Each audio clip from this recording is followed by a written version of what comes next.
What's up, Blue Crew? Richard here, and today we're going to talk about how to use the water as a tool for resistance training.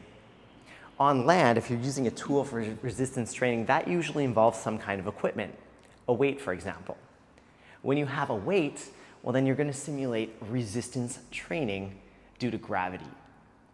In the water, we don't have gravity, but instead we're going to use the viscosity or the friction that happens between water molecules to make that same resistance training effect. On land, when I do elbow flexion, I'm going to be engaging my biceps muscle. So as I engage my biceps on the way up, I get a concentric contraction, right? That's the fibers in the muscle fiber becoming more concentrated. On the way down, we get a stretch effect. So I don't just drop the weight, that would be dangerous, but I have an eccentric or elongation in the bicep fibers.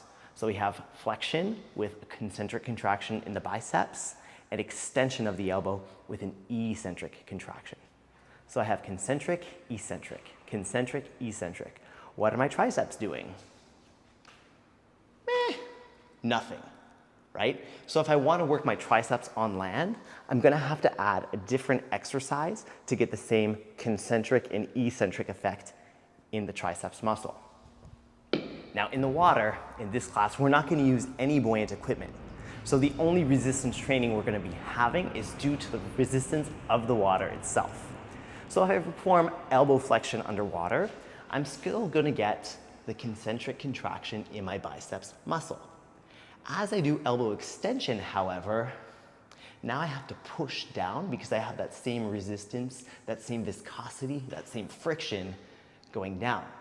So instead of getting an eccentric contraction in my bicep, I'm actually going to have to push and get a concentric contraction in my triceps.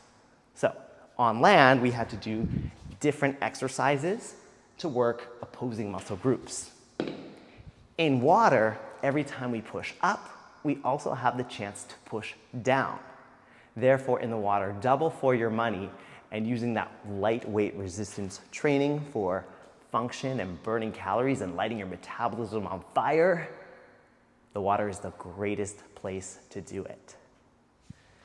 In this week's choreography, we'll be working the quadriceps and the hamstrings. So every time that you have a knee extension, you're also going to have a knee flexion. So we'll be focusing on quadriceps and hamstrings, quadriceps and hamstrings, knee extension, knee flexion.